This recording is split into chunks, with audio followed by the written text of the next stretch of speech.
started as a whisper until you screamed it at the top of your lungs. We gained momentum. You made us unstoppable. We had a vision for change. You made it a revolution. We told you we are the future until you told us the future is now. Get to the midsection. Shot. Go back and tire. To the referee. Cannot be stopped.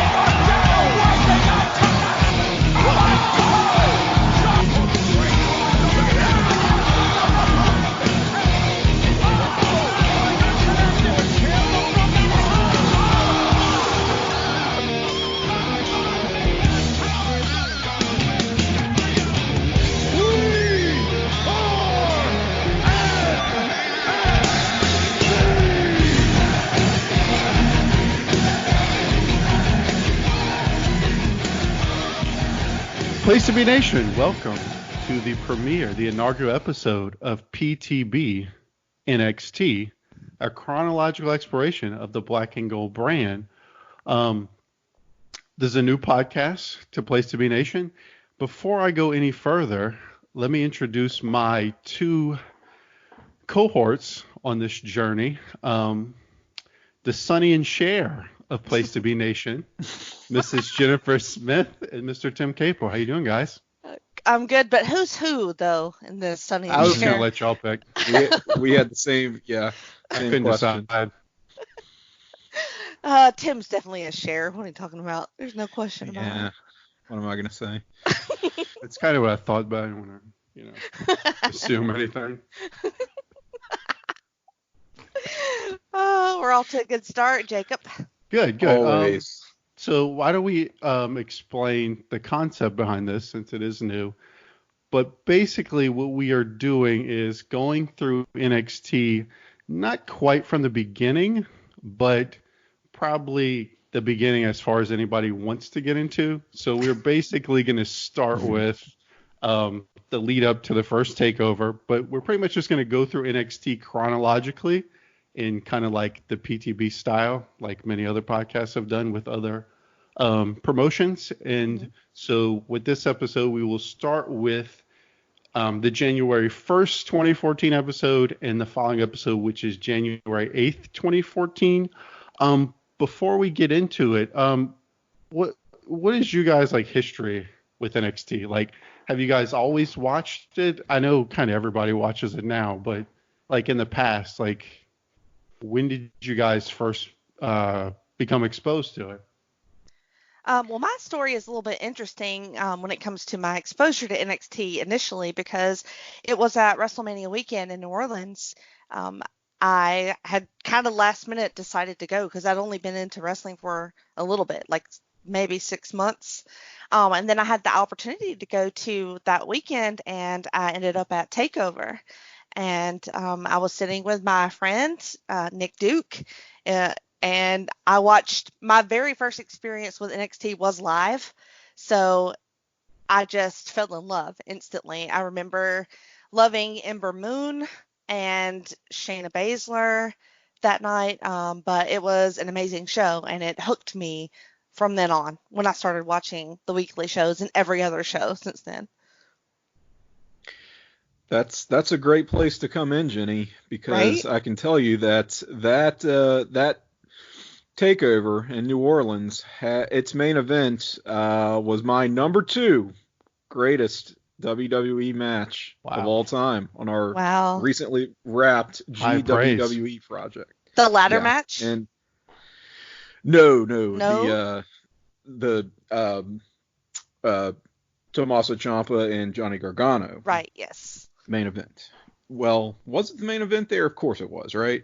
That had to be the that was for the sure, unsanctioned. So it was like they did the whole like the show is now officially over and this is an unsanctioned match. So I always loved that move. But yeah, I mean honestly, I kind of wrestled with myself almost putting it as number one. Like, that's sort of where NXT is for me right now, just in my wrestling fandom. That's sort of what it has become. But it certainly didn't start off as that. And I am really interested to see like how that transition unfolds, because I can tell you, while I'm a very dedicated NXT fan and watcher of the weekly shows today, that's really more of a recent development within the past couple of years. Although it's always been on my radar. I remember when it launched in 2010. It was like a weird sort of variety show almost. It's like almost like a reality show, Mm-hmm. It was like kind of like Tough Enough, but it was all in ring and almost in a studio setting. It's very bizarre. And those episodes are on the network. So if folks are not familiar with the early days of NXT, totally different animal. And so they did a few seasons of that. It transitioned to, hey, now this will just be the kind of showcase program for our developmental system down in Florida. So that's what it became, I guess, in 2012. And it was just completely like not something I even thought about or watched beyond just an occasional clip or match here and there.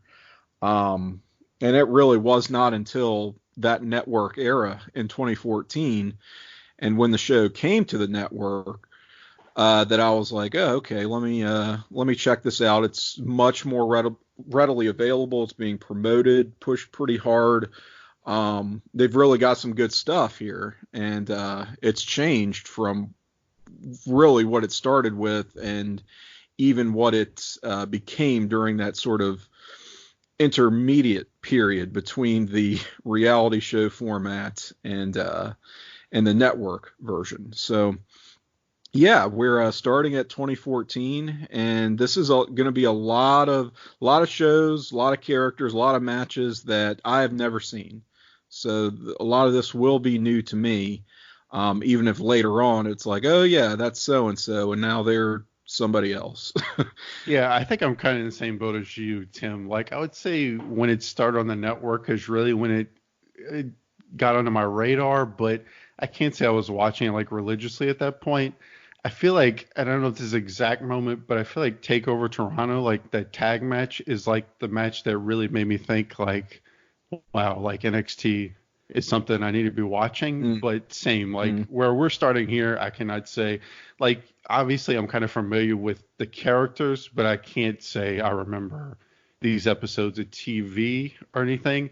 And I think especially for Jen, it will be interesting as somebody who kind of like, I think what most people would consider by TakeOver NOLA is like the prime of NXT, as somebody coming in there to see even where it was heading into the network era. Because I think already we're going to see in these episodes that it's a different animal than even what we have today, even though it's only like 5 years ago. Yeah, you think of today's NXT product, and I think everyone's kind of waiting for that other shoe to drop, for there to be a takeover that isn't completely awesome, from end to end, with like nothing short of like a 3-star match. You know what I mean? Where it's really that good, at least in my mind. And early takeovers were not that. And the product that we're going to be looking at, it's not that. It very much is their development system. It's Florida Championship Wrestling, basically, with a television show. And prior to the network, I guess, were these airing on Hulu? Is that where? I think Hulu, and maybe on the website, maybe like on WWE.com, I feel like maybe. For a little bit, yeah. Oh, really? Yeah. So it's not like they had a TV deal or anything. It's not like you're watching this on USA or, I mean, they started on Sci-Fi, but that was only for that. I guess I didn't really think of that because I didn't know the history of NXT, so I just assumed it had always been on the network, like it started after the network started. So Yeah, I think it was the first takeover was the first thing they did on the network. Oh, I think, really? but we'll get to it eventually. But first I think it real was live like, thing. yeah, because the big thing was it was the first live wrestling on the network. Oh, okay, cool. Yeah. But anyway, that was kind of my whole idea with this was I thought it would be interesting to see. I'm a huge mark for like following things like chronologically and kind of tracking how things change. So. No, you don't say. Just like every other wrestling fan I know. Well, Suds, Tim. There's a little bit of that in me. I just probably don't have the attention span or the time or the patience necessarily for it all the time. I'll have little spurts of that where it's like I won't go for years and years, but I'll watch like a year's worth of stuff. Just binge it really fast. Well, you better get used to it quick. Right. I know. Yeah, we'll see. This will be my first of 12 episodes I do, and then you'll find a new co-host. No. Yeah. I have dirt on these two. That's how I got him. Yeah. Forced him into it.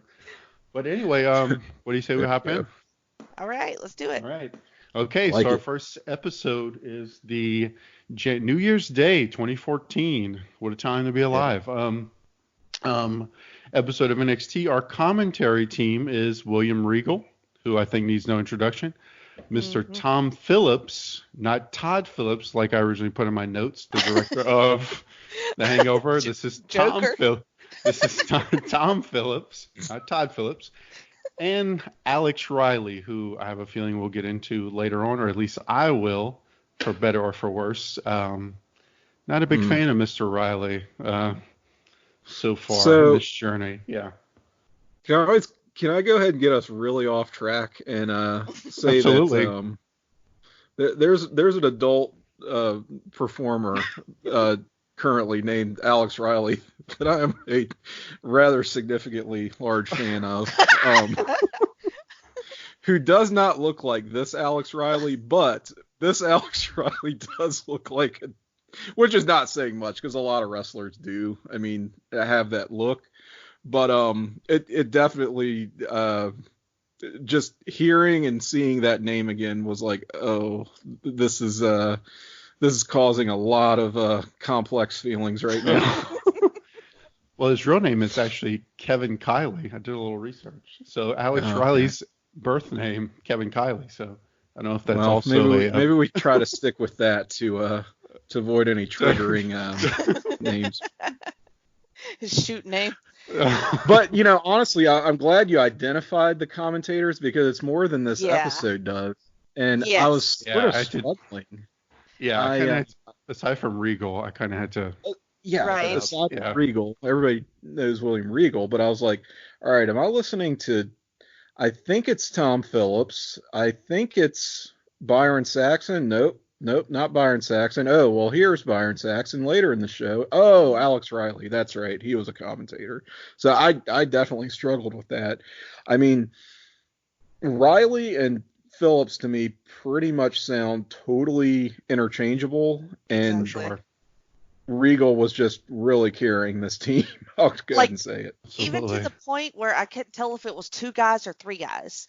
Regardless, I didn't know who the other one guy or two guys was. I mean, like I was lost. Like I didn't know it until tonight, right now, when you guys said their names. Like the only way I could catch on who Riley was is I figured out that he was the one that Regal kept roasting like constantly, and that's how I kind of caught on to who Riley was because he was the one that Regal kept murdering, like insulting. He was so great in this episode, by the way. I know. I have a ton of Regal quotes. I'm so glad. Okay, but anyway, our first match, Alexander Rusev versus Kofi Kingston. So Alexander Rusev, accompanied by his manager, Alana. So basically, Rusev, he really is from Bulgaria. Well, Alexander Rusev, I should say. Still has a first name at this point. You're allowed to have a first name in NXT. I've noticed. But basically, he and Lana are meant to imitate the Drago and I can't remember her name in Rocky IV. Lord, Brigitte we're already up Nielsen. there. The Rocky comparisons. Come on now. No, but I mean, like, they were Right, literally. those tweets. Yep. Yeah. But and then Lana is basically like, I feel like her background is like, I feel like she is just one of these. So her real name's CJ Perry, and I feel like she was like just somebody who was trying to make it in like any type of entertainment. Like, I looked it up, and she was in a girl group called No Means Yes. You take that for. Oh my God. So shocked that didn't work out. But anyway, means yes. No means yes. Ooh. All right, women's revolution, folks. Yep, there won't be a movement for that, I promise.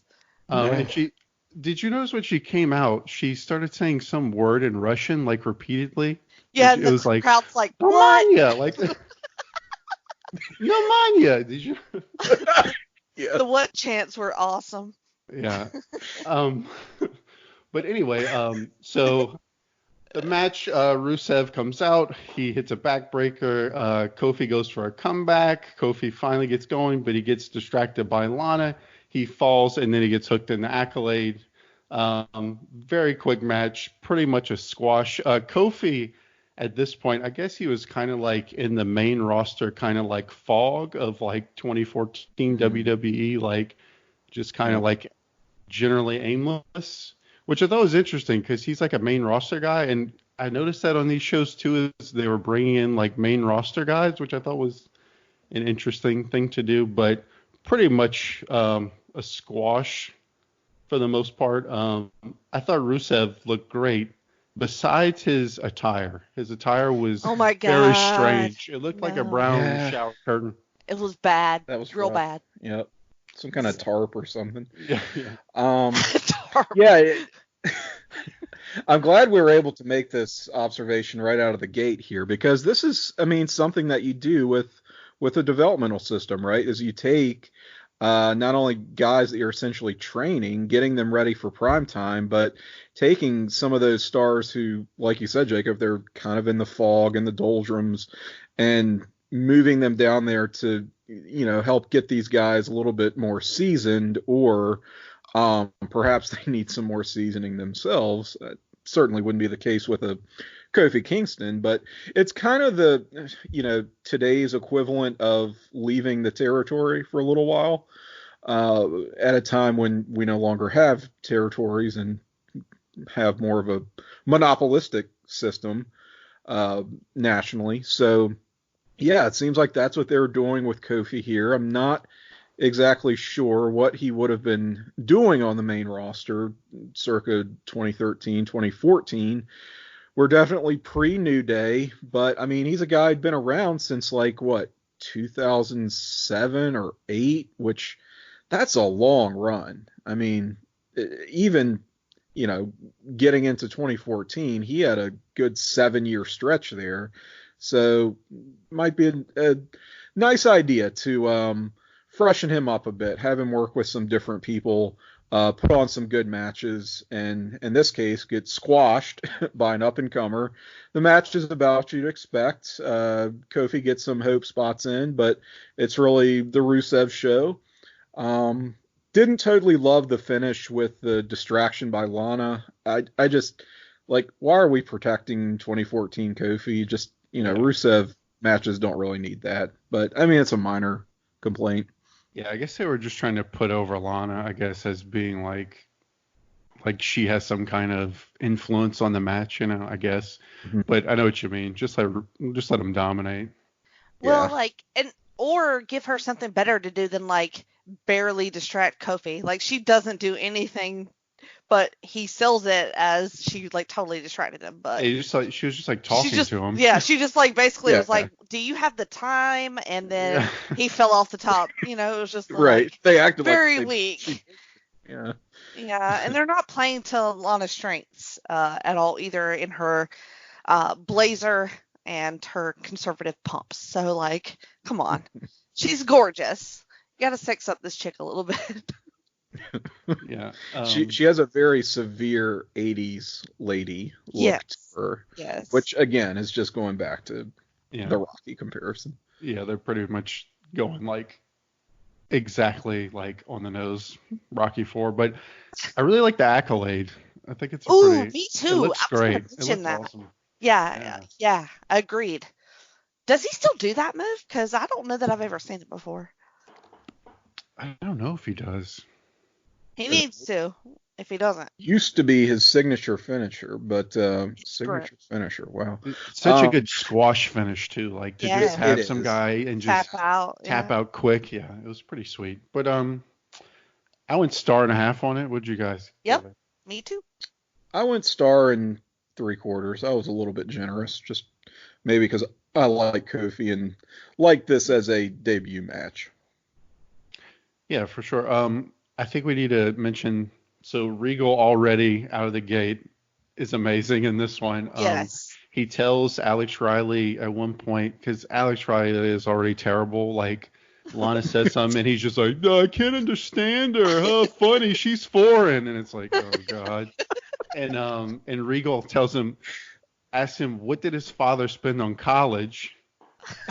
And then he says, in regards to Lana.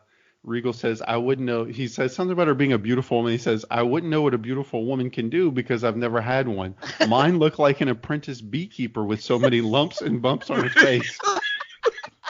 So Regal already is just like as indistinguishable as Tom Phillips and Alex Riley are. Regal's like the exact opposite. Oh, for like sure. Every line is just a killer. That reminds me of something he said. This is in WCW, and I don't know why. It's just I'll never forget it. It was like 96, right? So it's on Nitro or something. He's getting interviewed by Gene Okerlund, and Mean Gene, doing what he does, says something to the effect of, "Oh, Mr. Regal, would you like to address the rumors that you've been spending some time with, I think it was Sarah, Duchess of York?" You know, just one of those Mean Gene-isms, right? And Regal just rolls with it. He goes, yes, I will address the concerns. You see, I have spent time with her, but she was so cold, it was like sleeping next to a ripped open bloody furnace. You're like, what? I love your Regal impression. Yeah. Spot on. I didn't even attempt it because I was just afraid of it. So good on you, Tim.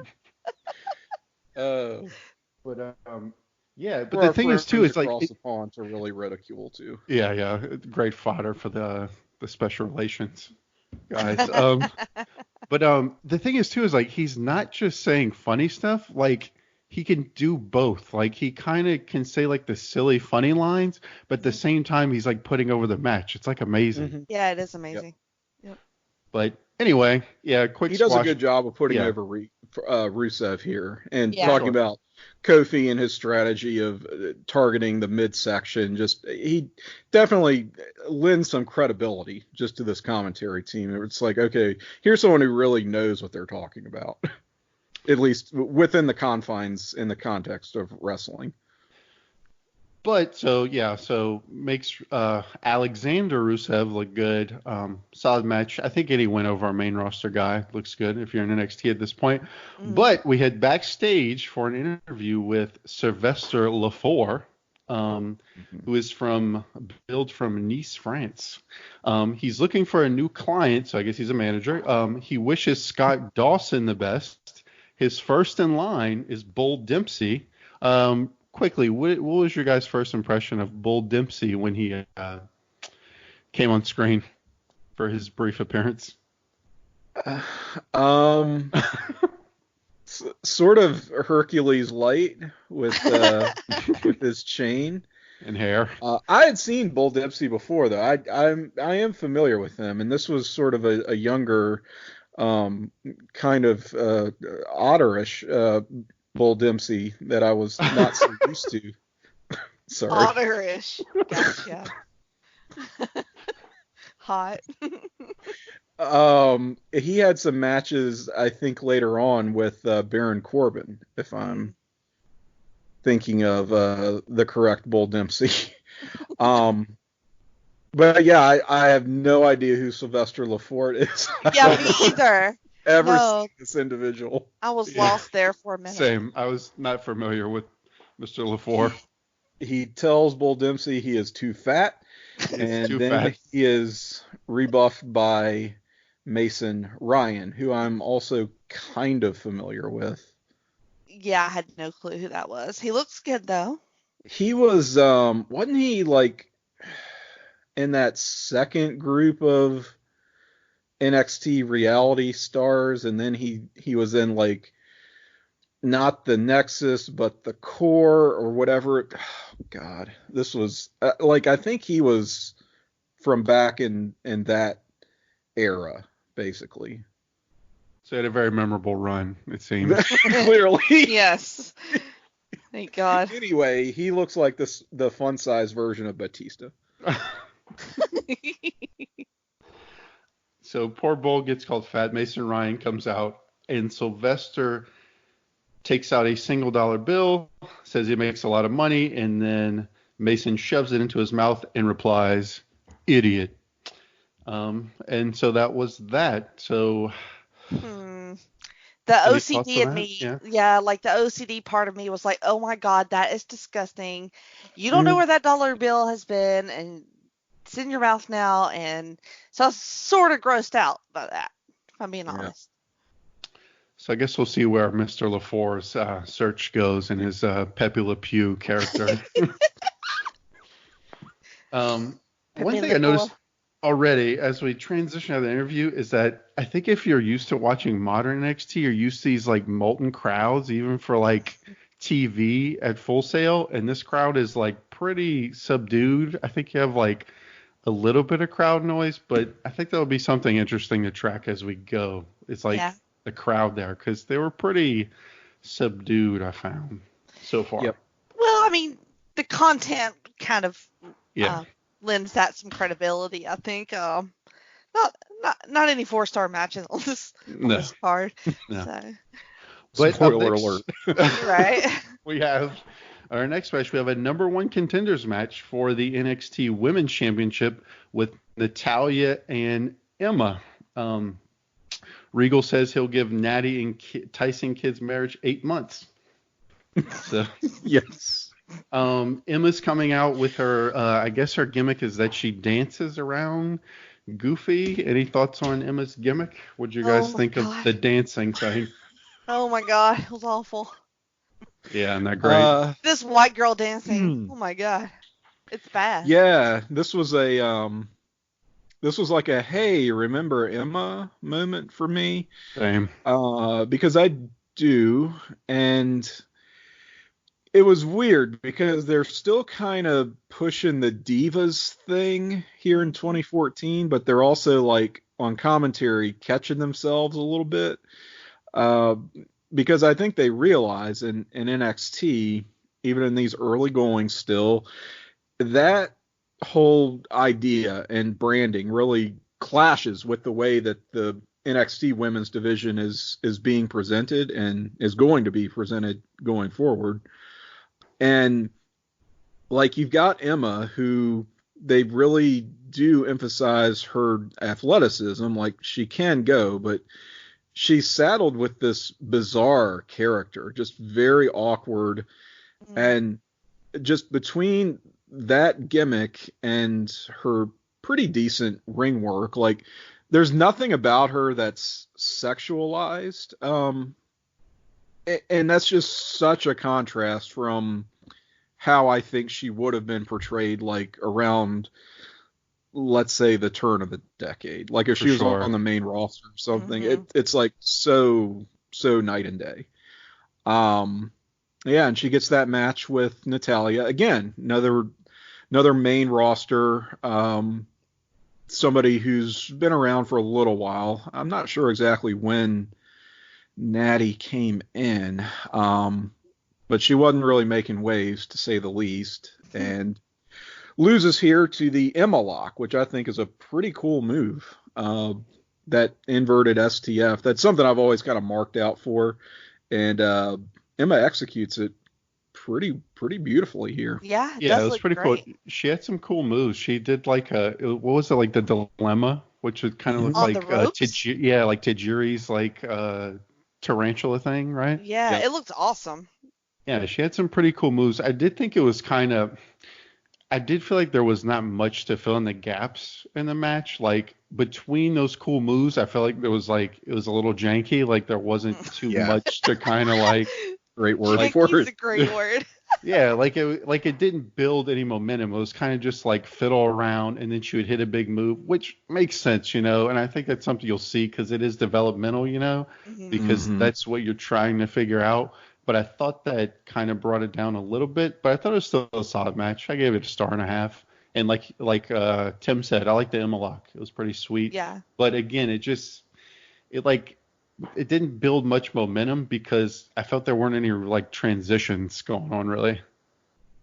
That's fair. I went a little bit higher on it, 1.75 or 1 3/4 if you want to use fractions.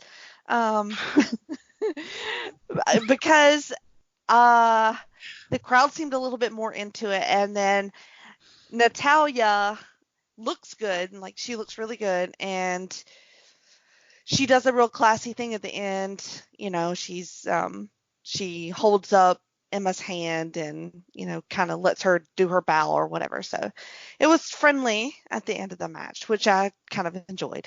Yeah, I think they danced. They danced. Yeah, she did the little dance, the little weird cheesy Emma ass dance. Yeah. whatever the fuck. We need a name for that dance. But Yeah. Again, so two matches, and we have two NXT people going over main roster people. Interesting. Yeah. As it should be. No. Or how little things change, right? No. Right. So many things. So I was a little bit more generous than you guys. I gave it 3.5. No, I gave it. I did give it. Making it snow. I gave it 2 stars. I thought it was fair. I completely agree with the criticisms. At the same time, they didn't blow anything. Crowd was into it. It's like a 4-minute TV match. It was fine. Yeah, we're rating these, but these kind of TV matches are always kind of tricky to rate, you know? Yeah. So it's like you can't get it. The difference between a star and a half and 2 stars when it's matches like this is really not much. Quite it's like, negligible. Yeah, for sure. Like the NXT rating scale for me personally is just different Sure. than any like ECW or anything else. Like because I know it more, and that's odd for me to like know things about what I'm watching. So, and then I have some perspective because I've watched a ton of NXT shows, so I know what a 5-star NXT match looks like in my opinion. Chad. Oh yeah. So, so I could, you know, base it on that. I would largely agree with that. It just in the sense that my NXT rating scale is a little bit different too, given that NXT is better and I have a pro NXT bias, so therefore my star ratings may reflect that. As long as we're all real clear about how Tim feels about NXT. Yeah. Yeah, these ratings of mine may recalibrate and adjust as we progress on this show. We'll see. Fair enough. Okay. Next segment, we have Renee Young, seems familiar, introduces Aiden English for a sing-off. So, as we're getting started, Regal, again, fantastic Regal line. He says an anecdote about having tea with a dwarf who he said made amazing flatbread, which was something. He said the pitter patter of Tiny Pete. Yeah, the Tiny Pete. That was great. Fantastic. I was like, where is he going? Because he said the word dwarf, and I was like, wait, what are we doing? And then he ended with that. It was great. Yeah, amazing. All I can imagine when he said amazing flat was like a dwarf working at like Quiznos, making a flatbread. But anyway, so Aiden is introduced. He is an act, so he's working a character where he is like, I guess, sort of a Renaissance man, actor, singer. I thought it was very like genius-like. It was a very genius gimmick. So he's having a sing-off with Colin Cassidy. Again, people have first names. Comes out in a suit. Aiden sings an Italian opera, which then Cass astounds the crowd with his unexpectedly great voice, and he sings Aiden Boy to the tune of Danny Boy.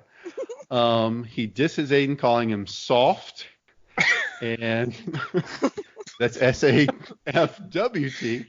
Yeah, one of those catchphrases that I'd totally forgotten about. Cass wins, so Aiden stomps him in anger. This is a pretty solid segment. I really like Aiden English. I think he's really good in the role. He really goes all in on the character, and I thought the whole segment was very reminded me like something you would see on like Superstars in like 1991 or something, which is a good thing for me. Like, kind of just a classic, like goofy but fun enough. Like didn't drag on too long, and I really like Aiden English character. What do you guys think?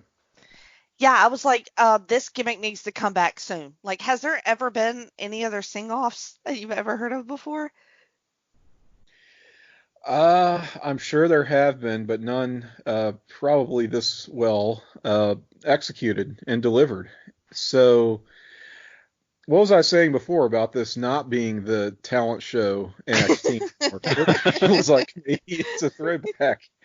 I don't know. And keep in mind, this is the show that does not have 26 sitcom writers or however that works who aren't actually able to write anything. And here's what we come up with: this, as you said, Renaissance man character in Aiden English, sort of a theater nerd, it seems like. How any of this applies to pro wrestling is anyone's guess, but again, that's how these characters used to work. So this is what we get, and it's fine for what it is. I kind of loved it, honestly. It's different. I've never seen anything like it, so I thought it was pretty neat. Well, the thing on here too is like, even if it's not like setting the world on fire, it's like quick, it's simple, it's not like overblown or anything. So like it can only be, like even if it's not the greatest thing, it can't drag it down that much because it's only like 3 minutes or something. So I mean, it's engaging considering you're watching basically a house show from 2014. Like, it's pretty impressive that we're already 3 segments into this thing, we're already kind of into it. So it does grab you. And it just breaks up the monotony of, here's a match, here's another match, here's a tag team match, here's a 2 out of 3 falls match. Just, it helps to just, even if it's not that good, gives you sort of a palate cleanser between segments and matches. All right. Our next match, we have the aforementioned Mason Ryan versus Tyler Breeze. Really not much to this one. This one was like a really straight up squash, which was interesting because you see Mason Ryan and he's like this like big juiced up guy, but then Breeze comes out and just kind of like kills him. Ryan gets distracted by Sylvester LaFour. Breeze hits the beauty shot, which I guess is kind of like a heel kick type of thing. So this one was like super quick, over very quickly. I gave it a star. Really not much going on, just I guess to put Breeze over. But pretty much another squash match. So I went to a NXT house show in Atlanta this past summer, and Tyler Breeze was in my favorite match of the night. The other person in that match was Cameron Grimes. So that will tell you what kind of performer that Tyler Breeze is. He is amazing to watch in person, and he's kind of a toned down version now from what you see in this episode, because he's like platinum blonde, kind of like a man bun, like this crazy voice that he has going on. The tassels, like you put British Bulldog to shame with those boots. Like. Yeah, and he kind of does that now still, but it looks way less cheesy than it does here. But he is really fun to watch, and I think another one of Regal's lines was that his outfit was made out of Brazilian pole cat. And then it kind of did look like that to me for the rest of the night. Like, of course, a Brazilian polecat looks like that. Amazing. And I gave it a star too. So fun little squash. Yeah, I like Breeze. We'll get into Breeze a little more because I think he gets some more. Oh, and they we forgot to mention they do the Tyler Breeze has left the building deal. Yeah. Like he's entered the building at the beginning. Yeah. So they're doing that. So they're really into the Breeze character. Another Regal thing is, I don't know if he said this right after the sing off, but he said Renee Young gave him the collie wobbles. That's right. Which I imagine she gives plenty of men the collie wobbles. But many men would like to receive the collie wobbles. I am very familiar with this incarnation of Tyler Breeze. He was one of those early NXT breakouts on the network version of NXT. So I was like, oh yeah, this is like the NXT that I'm used to. And yeah, as long as he's got those fuzzy boots, I'm like, yep, that's Tyler Breeze. That makes me feel like I'm at home now. The gimmick is very like Zoolander, I guess, with the the duck facing. That's gonna continue to evolve and interesting and topical for the times ways we will see. But weird that he gets a squash over this guy, Mason Ryan. Definitely. I think the beauty shot is a really weak finish, but it is what it is. And I just went 0.5 star on this one. Ryan looks like like he's cut, like he's tall, he's a big dude, like it was kind of not very believable that Tyler wins, especially with that move. Happy for him. Don't get me wrong. That means great, but like it's weird that we're doing this. Yeah. let's not underplay the influence of Sylvester LaFour, okay? Oh yeah, you're right. Don't undersell the massive influence of sauntering down to the ring and standing around. You know what I always say? Get you someone who looks at you like Tyler Breeze looks at himself in his phone. His selfies. He does it the whole time. It's pretty great. I feel like this is like when selfies were just. I'm sure they've been around for a little while before this, but I feel like this was like the peak of like when selfie sticks were like a new thing and everything. Yeah. It was like selfie mania. He's run with that. Yep. Yeah. Okay.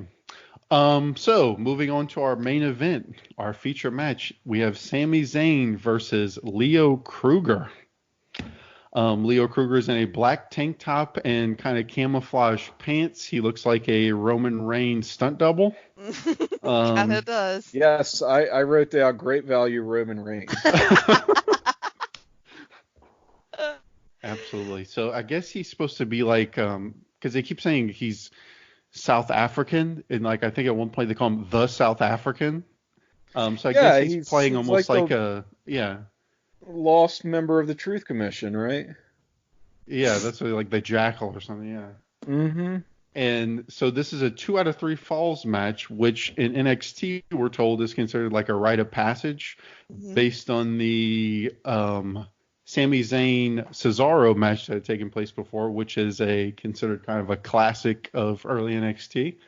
One thing we haven't talked about, so Sami Zayn comes out and like the themes so far, especially when you think like now a lot of these NXT themes are so iconic.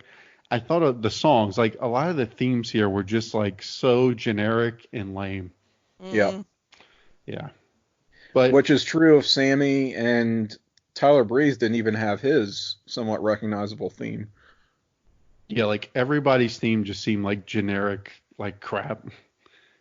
But Sami Zayn comes out very smiley. He's coming big off the big Cesaro match.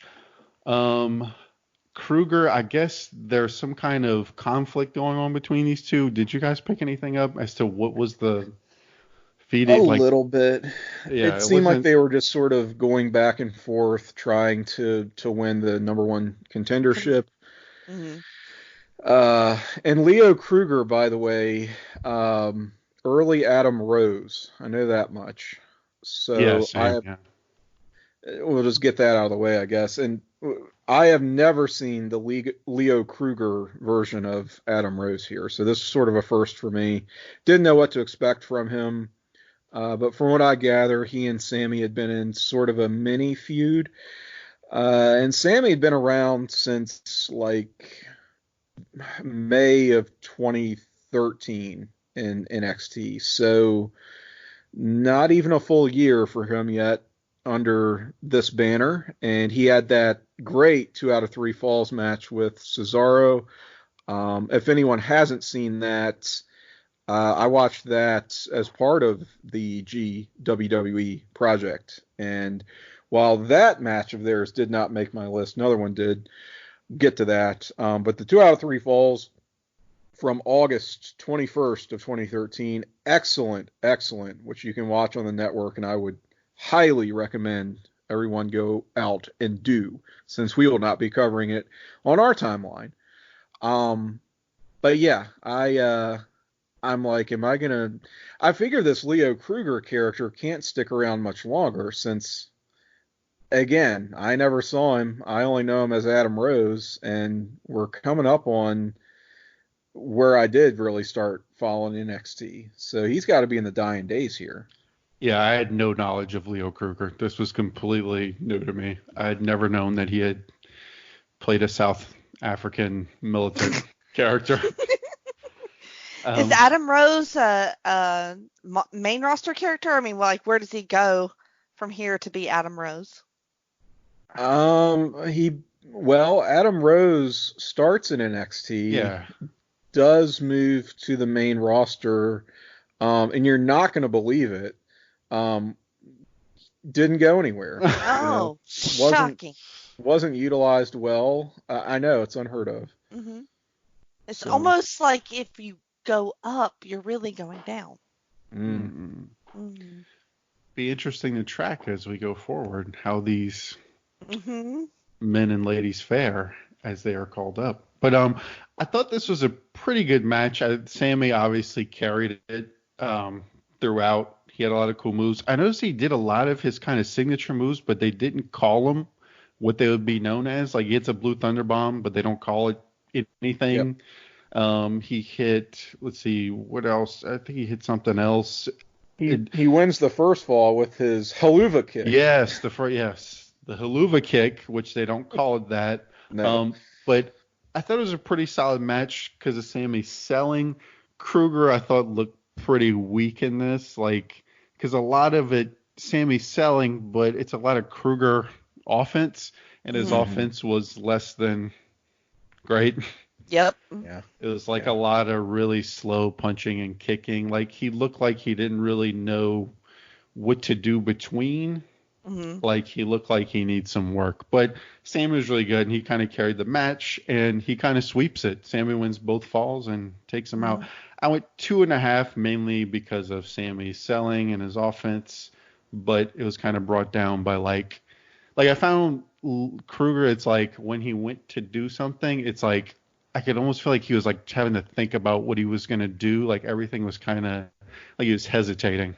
But yeah, it was awkward looking. I went 2.25 on it, like, because the first fall they got fairly quickly, and I knew it wasn't going to be a long match regardless of the 2 out of 3 falls step, but as it went along, like, it got longer and longer in between, like, pins, because, like, you would normally expect the other dude to get one and then you fight for the last one, right? So it goes on and on. I'm like, okay, well, Sami's going to win this because it's too much time in between. Yes. Yeah. So I'm like, okay. So it kind of made me wonder, like, did they mean for that to happen, or did somebody fuck it up? And, like, this match sucks. Like, we got to get out of this. Like, maybe they called it in the ring, was like, pin me again. You know, I don't know.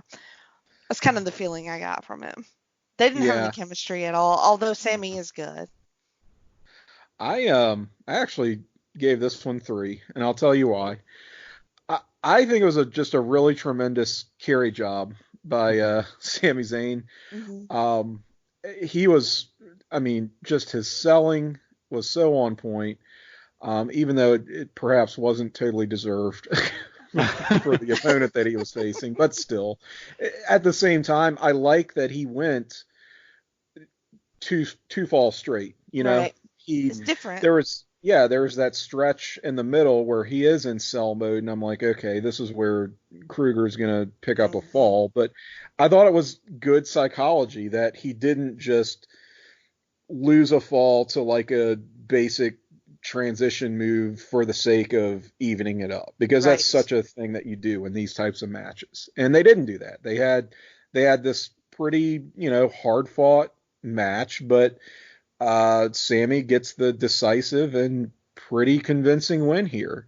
So I was very happy with that.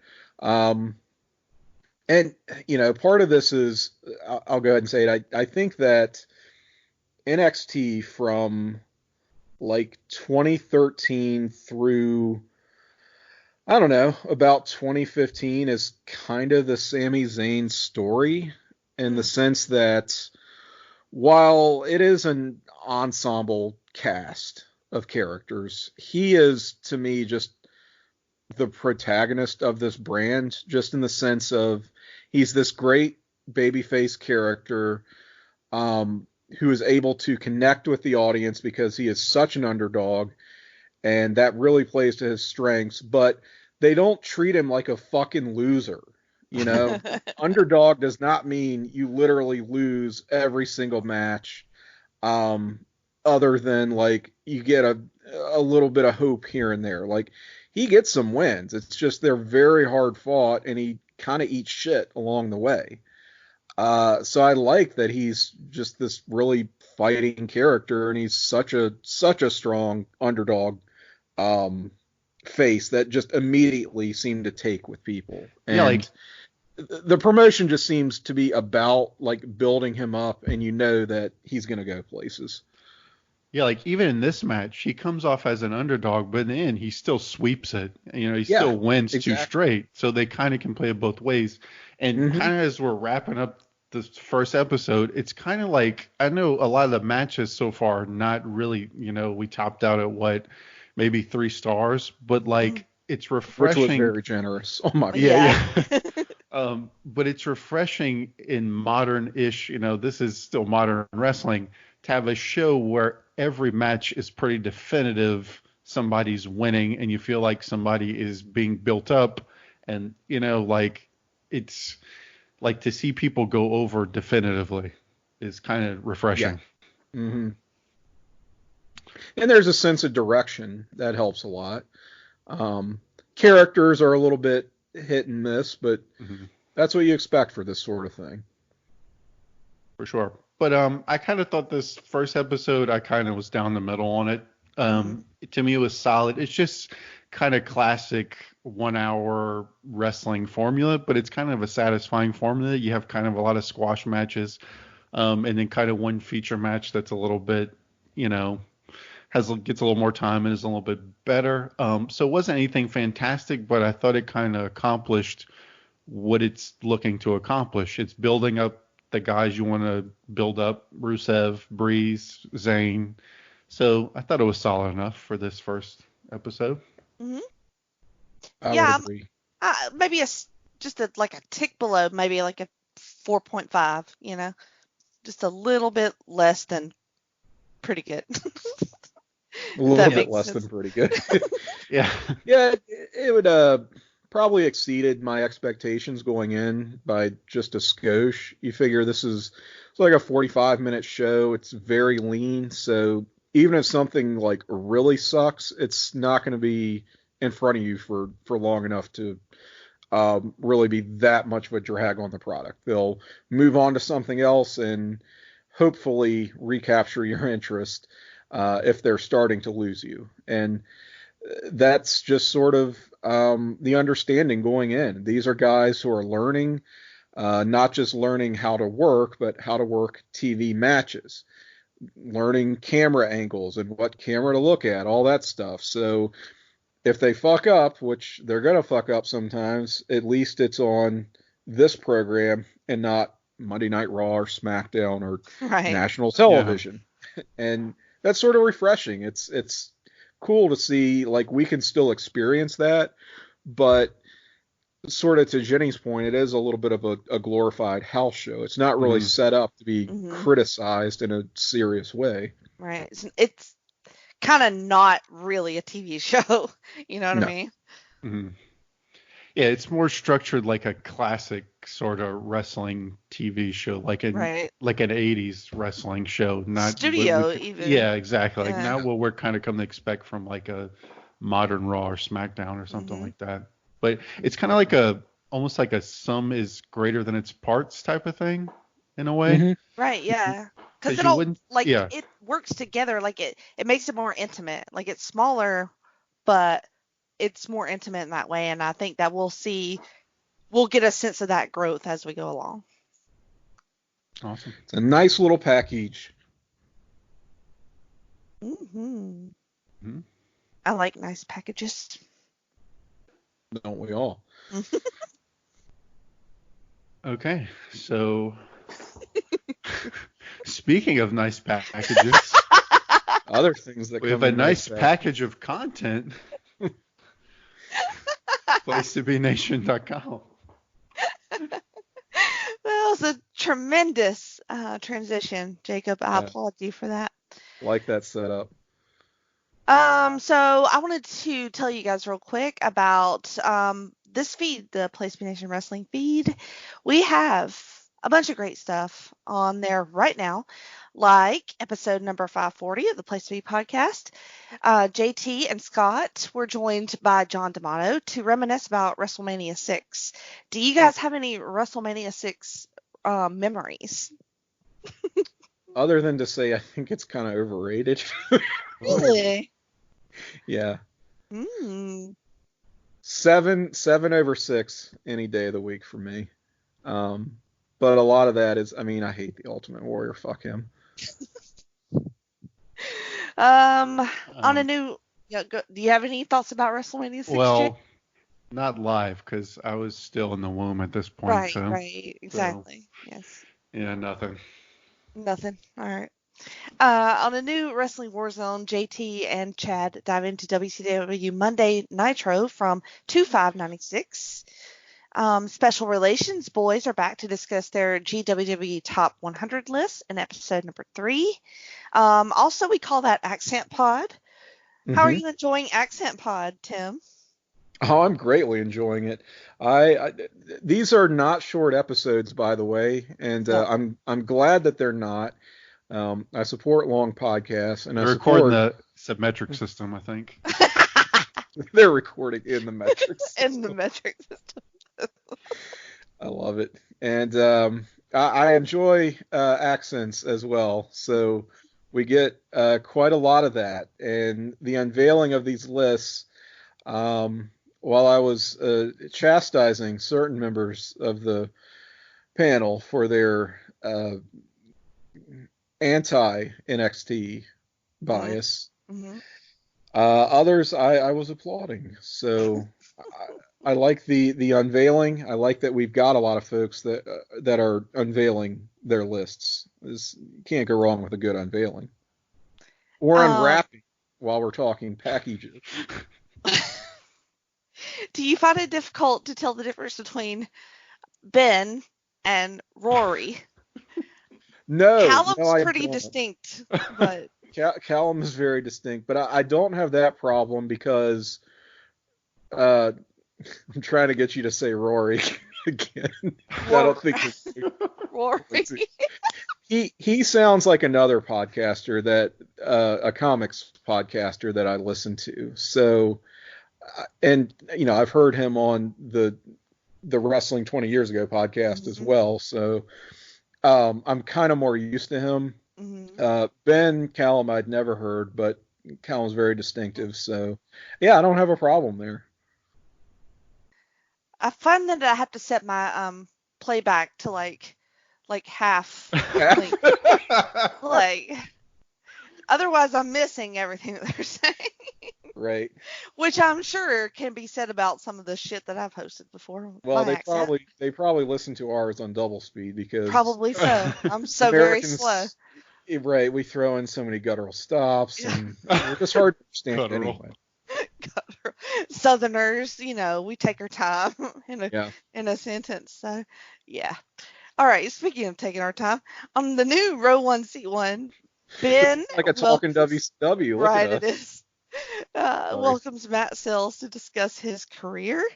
On episode number 140 of Main Event, Scott, Nate, and Steve Willie talk New Japan Pro Wrestling, Tessa Blanchard, Royal Rumble, another easy thing for me to say, and much more. What do you guys make of the Tessa Blanchard deal, Jake? I've seen a little bit of it. I guess I haven't kept up with it super close. It doesn't seem good. For sure. It does not seem good. From what I gather, she was in a championship match for like the men's title. Is that right, Tim?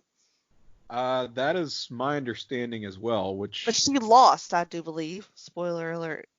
Did she? I didn't think she did. I don't know. I guess I missed the outcome, but I assumed that they wouldn't give it to her.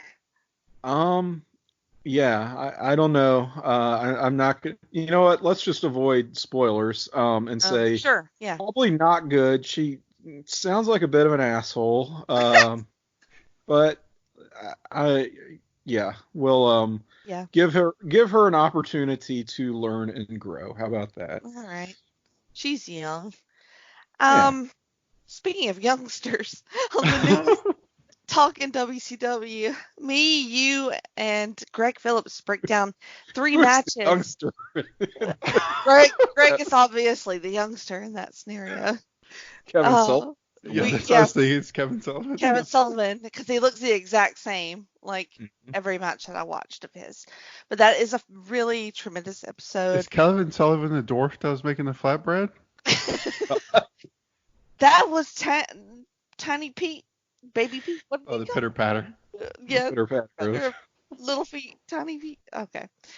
Oh my God. You will surrender to the pitter patter of the Taskmaster. We got some good feedback from that episode, so I'm glad that people didn't automatically delete it, as they downloaded it from Podbean. They might have and still said good things, which Yeah, I'll take it.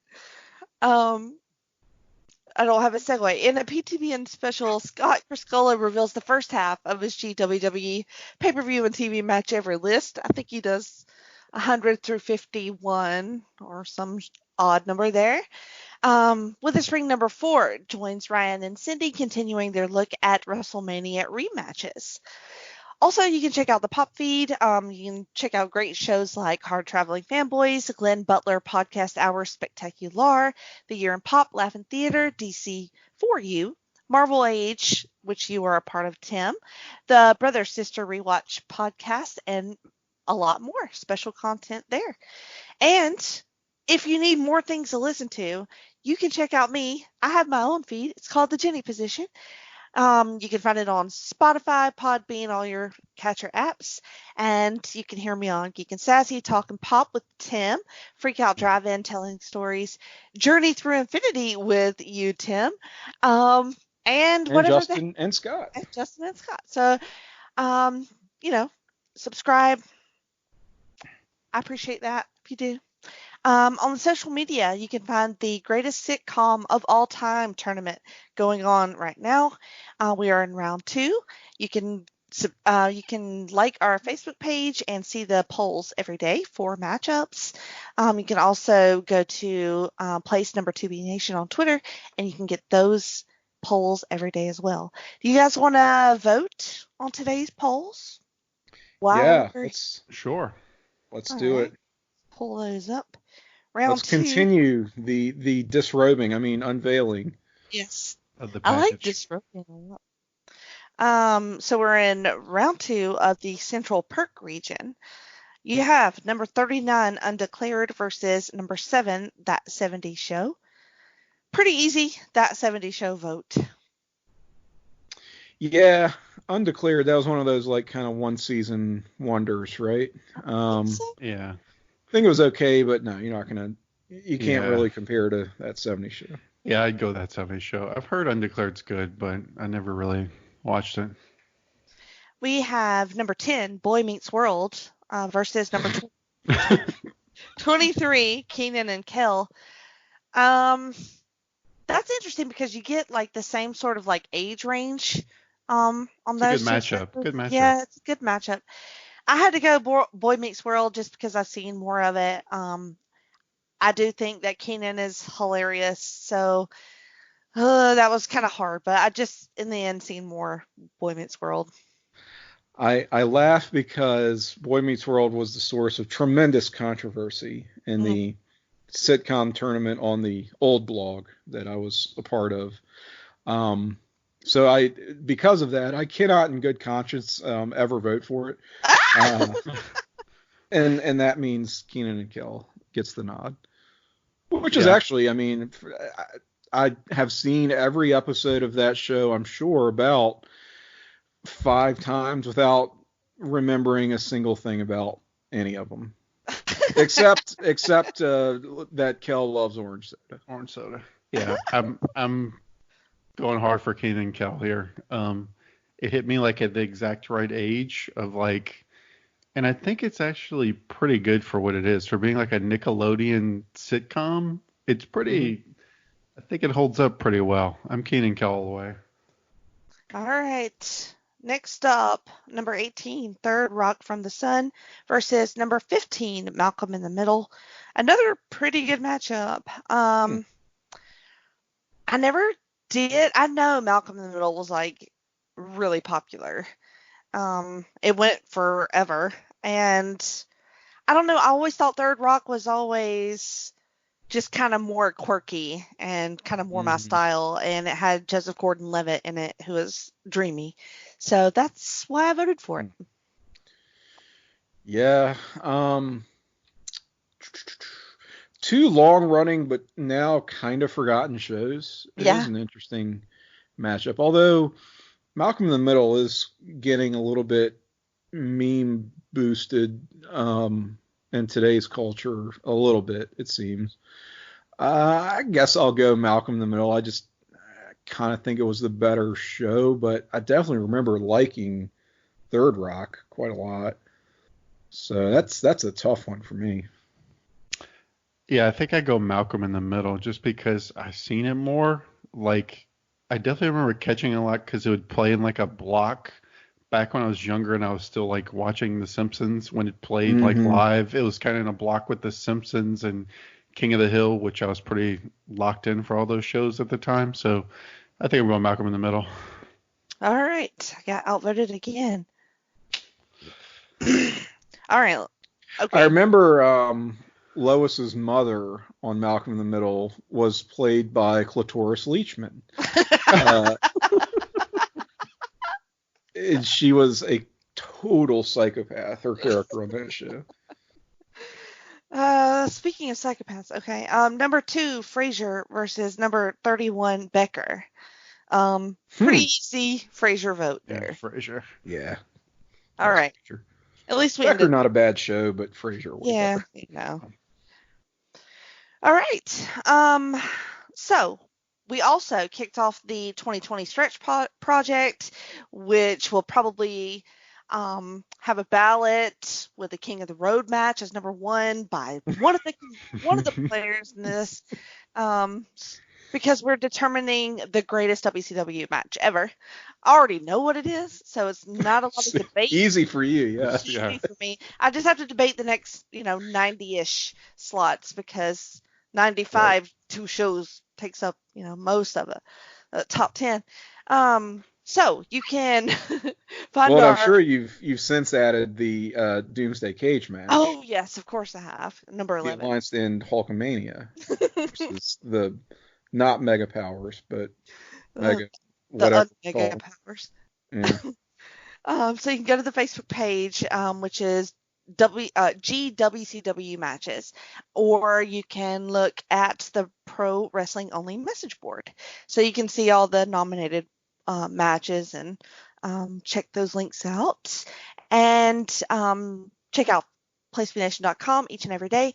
We have new voices and fresh takes on articles on the topics of worlds of wrestling, sports, and pop culture, including Trent's SmackDown on Fox Report, This Week in the WWE by John Crow, Polly's Perspective, Jason's DVD Deep Dive, and Ben's Unpopular Opinion.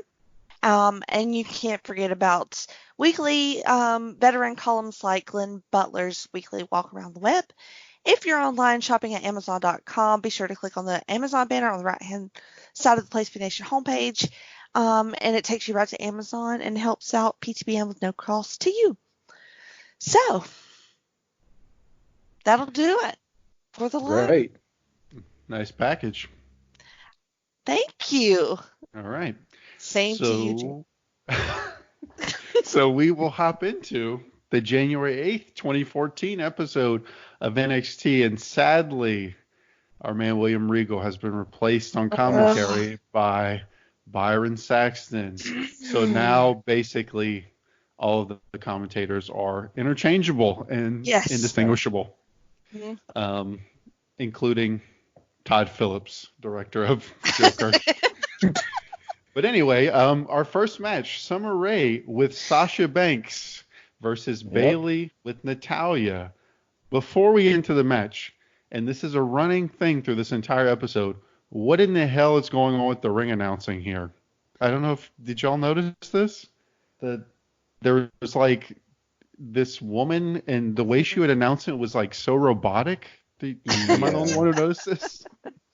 Yeah, that was a little bit bizarre. Because it so took me out of the moment that at first I thought this was a tag match. And I was like, wow, Summer Rae and Bayley are really going for a while. Neither of them is tagged out. I was like, oh, it's a singles match. Yeah, it sounded like an old like PlayStation 1 game, like announcing, where Summer Rae with. So it's like a computer. It was very strange, and it was throughout the entire show. I don't know. It was really weird. And but anyway, announcer Siri. Yeah, it was like I feel like Siri has more emotion than this ring announcer, and I don't know who she was. I don't even think I saw her in the ring at any point. I don't know. I don't know who it was. It was strange. But anyway, so Summer Rae. So Sasha Banks here is kind of like, I guess Summer Rae's kind of flunky, like her little sidekick, which is weird, all things considered. BFFs. Yes, exactly, BFFs. Again, the songs, Bayley's song sounds like a generic, like, I guess like pop punk sort of like instrumental, but nothing completely generic. And it's weird to see Sasha as just like a nobody. I don't know. But anyway, so the match, Summer mocks Bayley. Bayley throws the headband. Summer does a bunch of stretching spots. On commentary, they say she has long dancer legs. Bayley starts making a comeback. Yes, she's that long dancer offense is really a lot of stretching. And then Bayley hits the Bayley to belly, and pretty much a squash. Pretty basic. I gave it a star. Yeah. I wrote down 2 stars. Now I'm wondering why the fuck I did that. Because I find Summer Rae, who I've never seen before, to be extremely annoying and awkward. She's missing half of her top there. I don't know. It's just it was not fun. And I'm not a Bayley fan anyway. Why did I give this 2 stars? They did like that headband shaming thing at the beginning of the match was kind of like stupid and childish. Yeah. What kind of dancer is she supposed to be? A ballerina? Because she looks more like a stripper. Okay, so I struggled with Summer Rae because I was like, oh yeah, I know that name, and I was going, wait, how do I know her? What do I know her from? Like, and I was really just having a hard time trying to place her until they mentioned Fandango, and I was like, oh, that's right, she came in with Fandango, or they were paired together for a while, and they had sort of a Dancing with the Stars gimmick. So yeah, I had completely blanked on the fact that she transitioned into NXT. I don't know if she gets any better. Again, one of those, like, she must be going away at some point, because I sure don't remember seeing her later into the year. Yeah, it was weird because she was like the focus of the match, sort of. Yeah. She really was. Yeah. Even though Bayley wins, I feel like they were really putting a lot of attention on Summer Rae. Yeah, they're like trying to make Summer Rae happen. I guess it just sort of doesn't. I gave the match a 1.25 stars. It is what it is. What was this? I know those legs of me. This long dancer legs. That stretching offense really got you.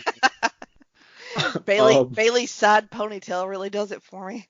Yeah, got you. Hey, what it was it wasn't her hairstyle today, so yeah, right. You just way overcorrected in your positivity for her. This early Bayley character, by the way, is like they're toning it down. I think they're going to keep toning it down, but it's a little bit, I want to say, uncomfortable. Like she's portrayed as, they talk about how she's sort of naive and childlike on commentary. But as I recall, she was almost portrayed as being like sort of afflicted in some way. Oh my God. Yeah, Okay. I don't know how to like she's like simple kind of like. Yeah, it was, and they wouldn't make fun of her, but it was just it's sort of, you can't really have it both ways, you know what I mean? Like you either have to, if you're doing that gimmick, which I don't know that you should do that gimmick at all. Should not do that gimmick.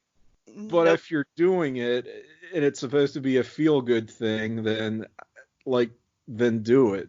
But they didn't. They just sort of played it straight, and I don't know. Maybe we'll see some of her interviews later on that just are kind of cringe. But anyway, this is our first exposure to Bayley here. So hard to believe she was around this long ago. And Sasha Banks, who was kind of like Sasha. An afterthought here, just tagging along. All right, next up, we head backstage for an interview with Xavier Woods, who has a very different look than you would see today. He has like a mustache and kind of a big afro.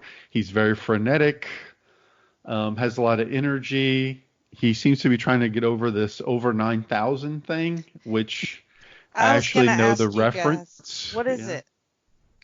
No idea. This is from Dragon Ball Z. I know this from Yeah. I was going to say, he seems like he's doing a Dragon Ball Z thing, but I don't know anything about Dragon Ball Z. Yeah, so I guess his character, I guess, is supposed to be like a really energetic, like, nerd, I guess. I don't... I guess that's what he's going for. But it's pretty, like, he doesn't really say anything of too much note, but I guess that's his character, is that he's a really high-energy nerd. And, yeah. I have a feeling he's sort of grasping at just trying to take ownership of his career and find a character, because he's just been getting nothing. Right. So he's now sort of got an opportunity. I mean, if he's in NXT for any length of time, maybe he can work with that and find something that really suits him and his personality and gets over in a way that he wouldn't be able to on the main roster. Yeah, and I guess it's supposed to be like referencing his real life interests, I guess, because he's into video games and the like, and quote unquote nerd culture, as it's called, Right. Yeah. But anyway, next match, the big follow up from the sing off, we have Cass versus the artist Aiden English, and again, Cass comes out with a absolutely horrible generic techno theme. Oh yeah. Man, it was bad. Cass to me looks like a big guy I would have went to high school with. Like, just like some big guy at your high school that's like... Some 7-foot guy at your high school? Yeah, like, maybe not that, but he just looks like kind of like a dude. I don't know. Yeah. He's like not very distinguishable to me. A dude, bro. Yeah. Yeah, and Aiden comes out singing, again, very genius-like in his gimmick. The commentary really misses Regal, I find, this match, because it was this is pretty much just like Cass controls early on, then he misses a splash, and then Aiden English hits like his finisher, which is a director's cut, which is kind of like some kind of neck breaker thing out of nowhere. There's really not much reaction, not much to it. I only gave this one a half a star. I thought this one was kind of weak, even for like a quick squash kind of match. What do you think about him spelling SAWFT? Wasn't impressed. Soft. As he hits I like the guy, the way like, that you, I like the way that you say it better. Yeah. It might be entertaining if he said it like that. I was like, what are we doing, dude? Tell me I don't have to watch months of him doing that on this show. Oh, no. Oh, That's dear. gonna get old. I actually had that realization watching this I know, right? because I was like, oh, shit, I forgot. I really did not care for Big Cass. It's going to become. Let's call him Big Ass. Big Ass. I went 3/4 of a star, so I'm not beating you by much here. Sing Off was probably better than their match, but at least this scorching feud got a blow off. 2 week shot here. Well earned. Yeah, well earned blow off there, and a well earned win by Aiden English. The crowd was like dead too. Dead. Absolutely no reaction. Which is probably like the same. Well, this might have been taped like literally in the same night that they did the sing off. So apparently, they would tape 3 and 4 shows a night. So it's entirely possible. All right. So after that crap match, we head backstage for an interview with Adrian Neville. He has an interesting look. He looks very, I don't know, UK to me. He had like a fully buttoned red polo. He looks like he needs to be on Accent Pod. So his phone rings, and the camera pans to see that it is Tyler Breeze is calling him in the same room. Breeze wants to tell him sorry for the Bo Dallas loss, so it's our first mention of Bo Dallas, without having to look at his uggo face, which I thought was a little uncomfortable because Adrian Neville is not the most attractive guy. I don't know if I'm wrong in that. So I thought it's a little awkward to be calling him uggo. Cause you just have a Gollum look to him. Well, your name for him is Sexy Gollum. Sexy Gollum. Only Punk's sexy Gollum. I was gonna say he's not quite. He hasn't turned into that just yet. No, not quite. Yeah. Those ears though is what does it. I just. This is something else that's changed, by the way. So we have Tyler Breeze calling this not conventionally attractive person uggo. Which I'm sorry, I did laugh at it. Yeah, I did too. It's wrestling. I actually laughed at that whole exchange. I thought it was pretty well done. Earlier in our last episode, we had Sylvester Laforde, who's playing an offensive French stereotype, calling someone else fat. So these are things that, I mean, they're kind of minor in the grand scheme of how bad wrestling used to be, but even by today's standards, it's like not really done. And I'll tell you, the hardest I laughed was later in the show when we got a Be a Star promo. So yeah, I noticed that too. He's like, I was just thinking that. Like, they're not even like creative or anything. It's just like, you're fat, you're ugly. Like, there's really, it's not very like clever or anything. It kind of a little bit of a less funny version of Stefan from Weekend Update. Bill Hader as Stefan.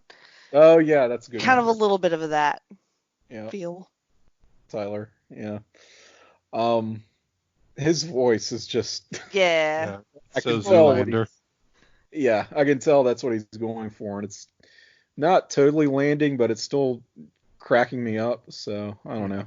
So Neville tells him he can give him a facelift, and so Breeze covers his face, and Neville says he'll play the waiting game, and Breeze calls him the man that Mother Nature forgot to make good looking.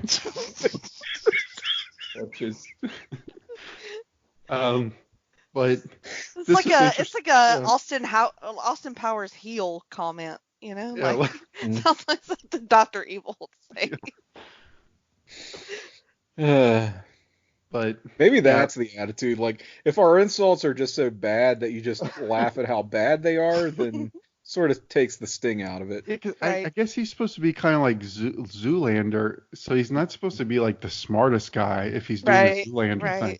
So I guess he's not like creative enough to come up with anything clever, so he just calls people ugly but fits the character. I do like the Breeze character though. He's so into it, like with the voice and everything. Like, it's not great, I think, but anytime somebody buys totally into it, I can get into it. Me too. And the little side comments he's making as Neville is basically dressing him down. Just, oh no, I don't like that. He is very committed to it. And Neville's playing such like a straight tough guy, kind of like I'll give you a facelift, you know, like, and he's just being a goofy, you know, Zoolander male model. Okay, but anyway, we Xavier Woods comes out, and I think we get this is where we get Kane coming out, director of operations at this time, Corporate Kane. Kane. Who says Woods has been impressive on Raw, and he's put together a petition to bring Big Show back. Says the Authority was waiting to punish him, and that time is now because he is going to have to face Alexander Rusev. They also said that Xavier Woods, he was billed from Angel Grove, so you have another reference to Power Rangers. So they're really pushing the. Yeah. What did y'all think of having Kane a part of this in any way? You know how I feel about main roster Sting. You're already laughing. That main roster stink on my NXT. I don't like it. I don't like it at all. My thought, surprisingly, was that Kane is actually way more attractive than his face mask would indicate. I was like, he's not bad looking. He's the, older guy, but he looks good. Wearing a sort of baggy suit, but, I imagine it's probably difficult to get to his size. One of wrestling's great success stories. I mean, he's this disfigured burn victim who has spent most of his life in and out of detention centers and psychiatric institutions, and through wrestling was able to really reclaim some agency here, and his burns and scars were miraculously healed. He gained the confidence to show his face to the world, and eventually just ascended in the ranks of his profession. I mean, my goodness, just what an HR story, success story, really. He tombstone pile drove the CEO of the company. Somehow came back from that. I mean, that's pretty amazing. Impressive. Yeah, it is. But I think I agree with Tim. Keep him on the main roster. I don't know why it needed to be. I feel like there's some other way you can set up him facing Rusev. But anyway, Rusev comes out. I'm sorry. What was the thing with the Big Show? And you may not know, I didn't do a deep dive into this. Was that the crying Big Show stuff that everybody was laughing at? And he got fired for helping John Cena or not listening to John Laurinaitis? I don't know. It was one of those, like, I have no idea. Me either. As the world turns with Big Show, he's made 1 million face and heel turns throughout his career. Somebody made a list a while back. It was hysterical. But yeah, I think this was maybe in the crying Big Show era. And he's been brought back now. with or without an ironclad contract. I'm not sure. Okay, that does sound familiar. The ironclad contract sounds familiar. But Rusev comes out in his shower curtain, his brown shower curtain attire, and pretty much annihilates Xavier Woods. Xavier Woods comes in hot, but eats a Samoan drop. He tries to hit his over 9,000 move, whatever it is, but he gets caught in the accolade and he taps immediately. So another strong Rusev squash over a main roster guy, although maybe not the highest, in the rank, but still. So I gave it a 1.5 stars. I think these Rusev squashes I put a little bit more because I just like that style of squash when you just have like a big hoss guy like destroying somebody. So I gave it a 1.5 stars. Rusev still looks good. Yeah, I agree. 1.5 stars for me, and I need Woods to get rid of all of that hair though. It looks pretty rough on him. And good Lord, I can't wait till Rusev changes his gear. And Lana too, for that matter. 9 to 5 Lana over there. But yeah, fun to see the accolade again. That is my jam right now. Yeah, it's so good. He like wrenches it in so tight. Yeah, it looks rough. Like really, I feel like the shower curtain gear is like his only. It's like the flaw in his gimmick. Otherwise, I mean, it's, right. He's great. Yep. And I actually went 1.25 stars, which is basically the same as 1.5 stars for this stuff, as we talked about. The accolade is one of those moves, basic camel clutch, that can either look really shitty by the wrong person or really great, and it looks really great when Rusev does it. Alexander Rusev, excuse me. So I'm definitely digging it. That's a big part of what's helping him get over, is having that strong finish. And I mean, for just such a basic move that's been around forever, he makes it look really good. Yeah. Kofi and Woods, I hope they figure something out for these guys. Yeah, seems like floundering. They should probably get together, Yeah. Figure something out. Yeah, we'll see. Speaking of Kofi, he has a quick interview. He just gives a pretty basic babyface promo about getting beat by Rusev, but he did say, so he mentions the distraction by Lana, and I thought it was funny because he said that she was screaming all kinds of slang at him, which I guess was like some kind of Russian imagine slang. What she would say. I'm assuming it was Namanya. If I had to guess. But I thought it was an interesting choice of words by Kofi to say that she was screaming slang at him and he got distracted. Yeah, he was so offended by her language that he fell off the top rope. Yeah. Yeah, I thought it was a little sketchy too when she said she was yelling slang at him. I was like, uh-oh.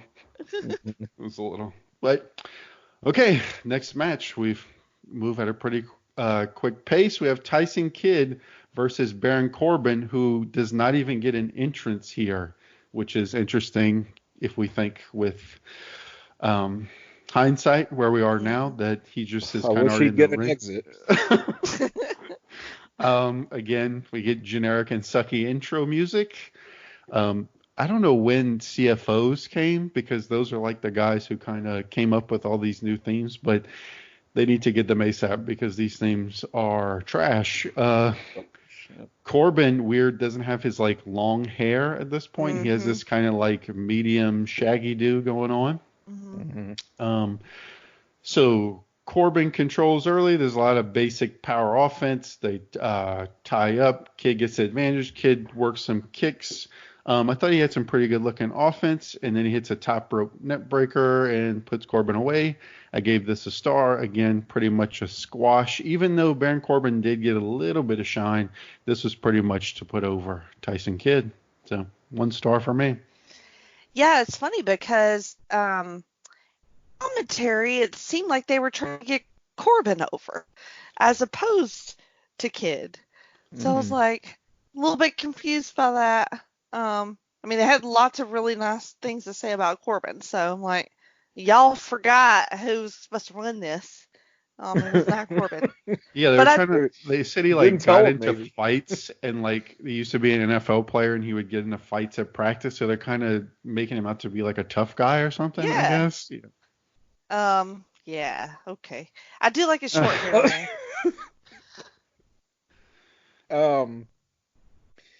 Right. So we've got Tyson Kidd, who, again, another one of these main roster guys who's come down to NXT. You figure he's doing it to put some of these up and coming talent over.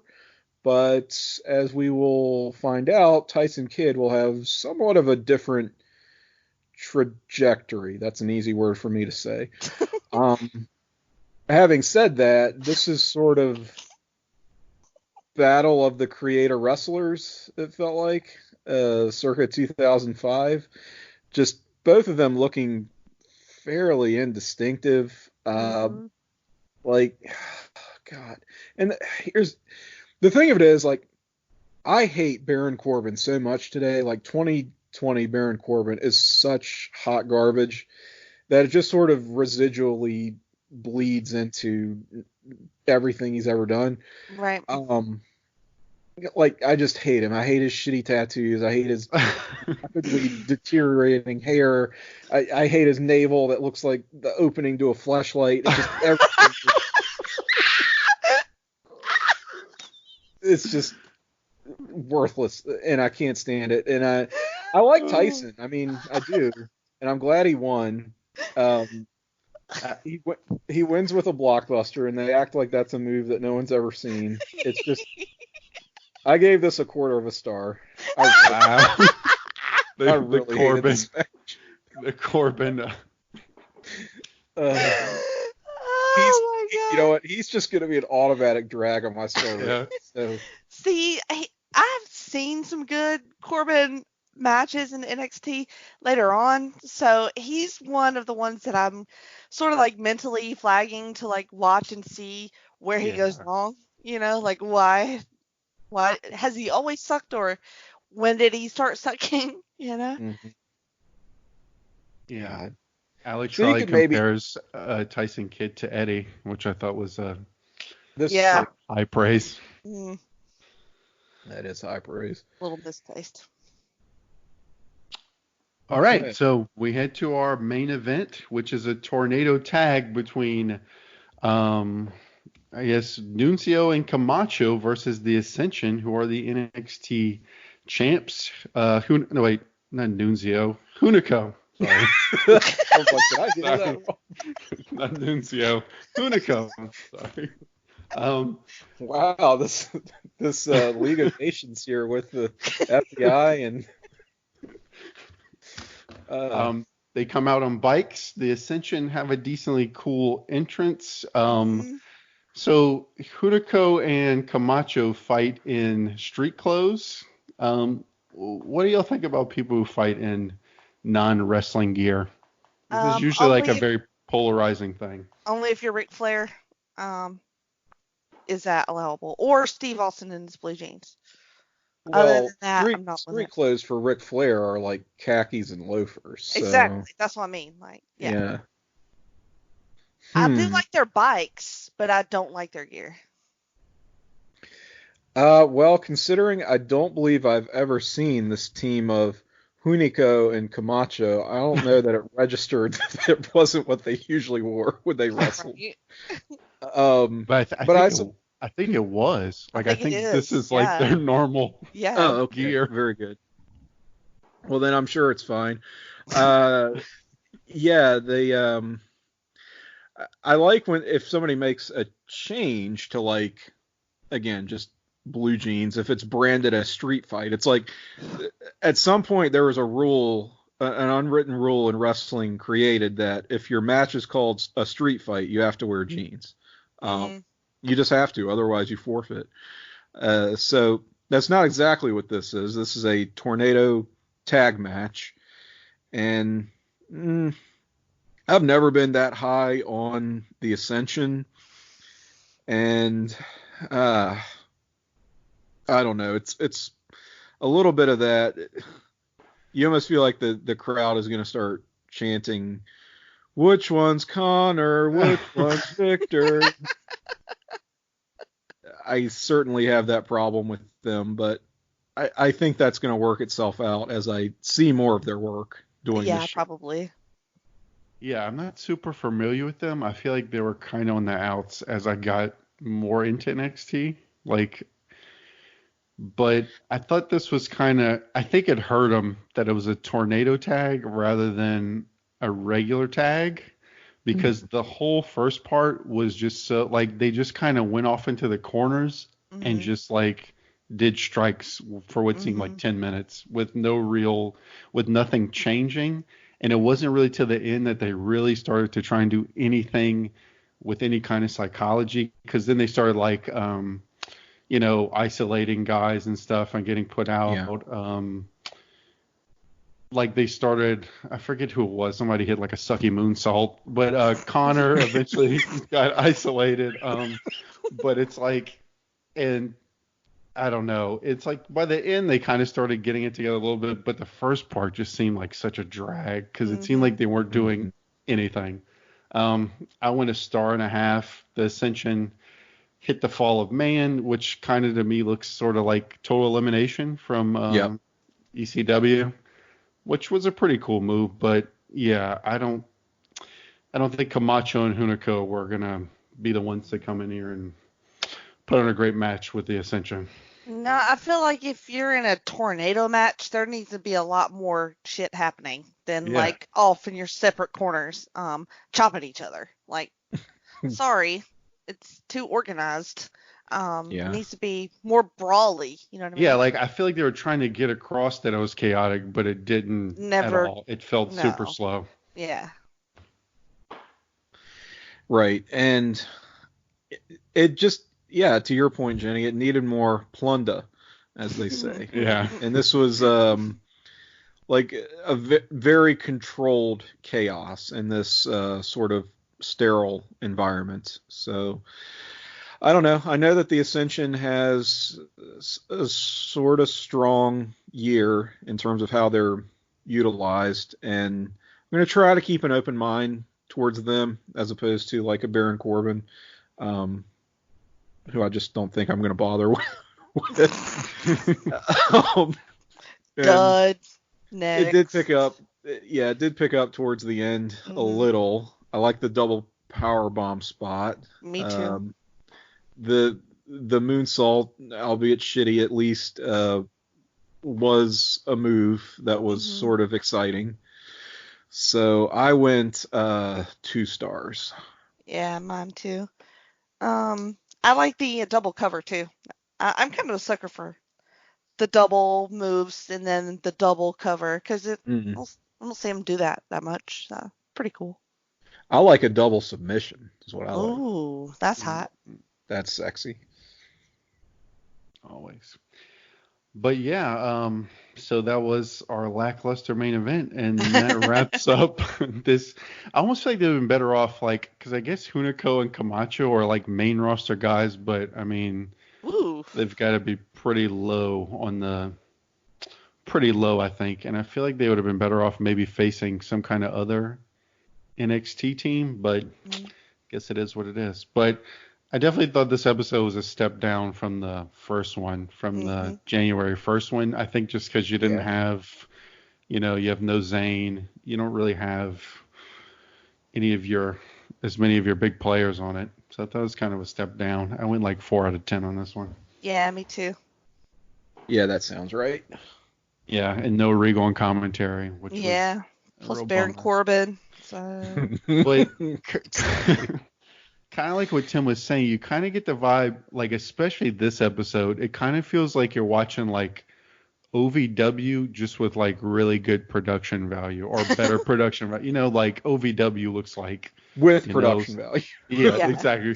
Maybe not great, but compared to it, but as far as the guys working, a lot of them look very kind of rough. Because it's interesting here, and it's something I'll be interested in seeing as we go on, is NXT at this point is not filled with a ton of guys who have a decade of experience working in the indies. A lot of these are guys that they're basically pulling who have like maybe a couple years of wrestling experience, and they're just trying to train them in the WWE style. And you can really, I think it really comes through in these episodes.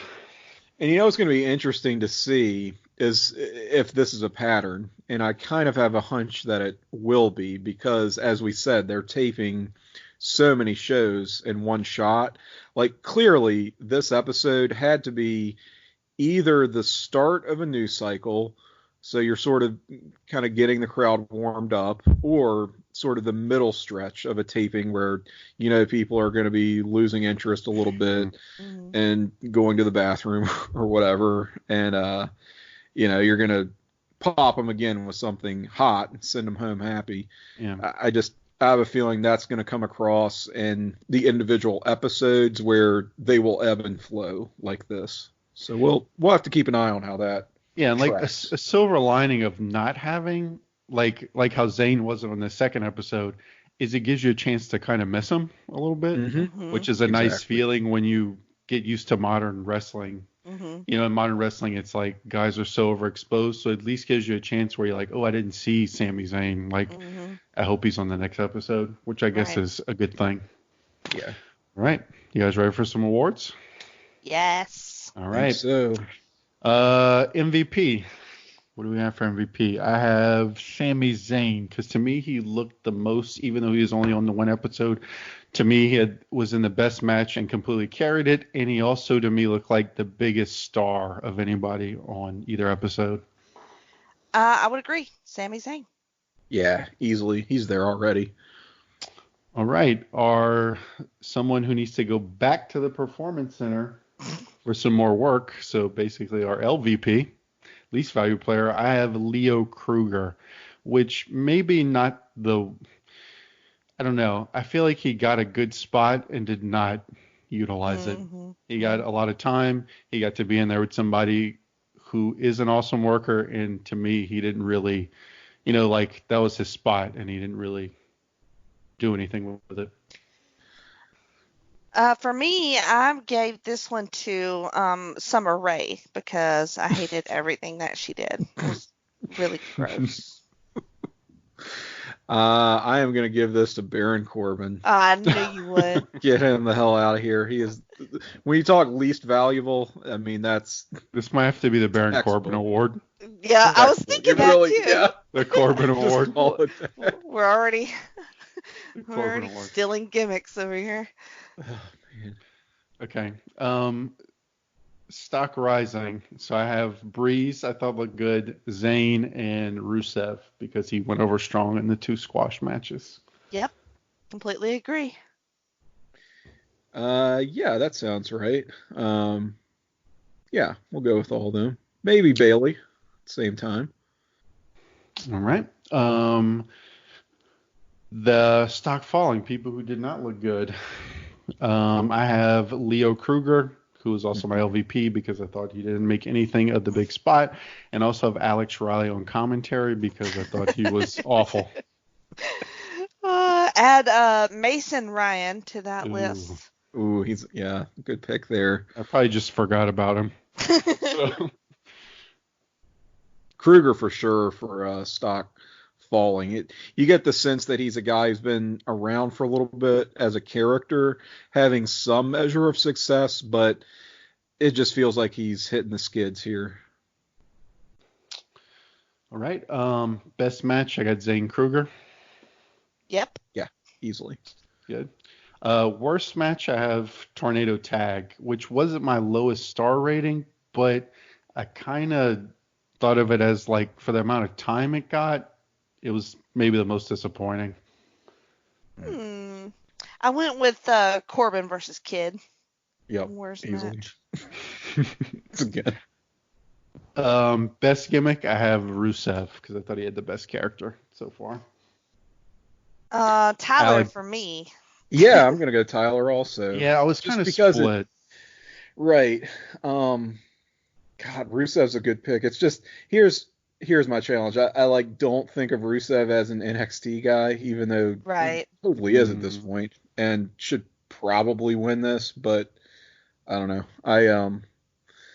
Bree's probably entertained me more overall on these 2 episodes. Not so much in ring, but that little segment backstage showed a lot of personality. Agree. Worst gimmick, which I think this will be one of the most fun ones to track because I feel like we're gonna get like a million, like random gimmicks. But I went with Kruger again, though I could see the Emma gimmick is not great either. So I could kind of almost tie between those two. The dancing is just because she doesn't even look like she wants to be doing it. Like, right. Yeah, I'm gonna second you on Emma there. Emma's a good pick for worst. Yeah, I'm with you. Just because she's not bad, it's just so the gimmick fitting. sucks. Yeah, she's like basic drunk white girl gimmick. And finally, best moment, I have the Neville Breeze backstage promo. Really? I'm with you. Yep, Yeah. I agree. I picked the crowd chanting, "What?" at Lana. It popped me right at the start, so thought it was great. That was a good one. I did like it. But, okay, well, I think that wraps it up for our inaugural episode of PTB NXT. Any parting words, guys? Well, if anybody wants to follow me on Twitter, they can do that at Jenny Position, and check out the feed and check out all the shows we got coming up. Yeah, I would say I had tremendous fun, as I totally expected to, with this debut episode, and looking forward to doing a lot more, because I'm clearly not doing enough podcasts these days. Most of those, Jenny, you've already covered, I think. Right.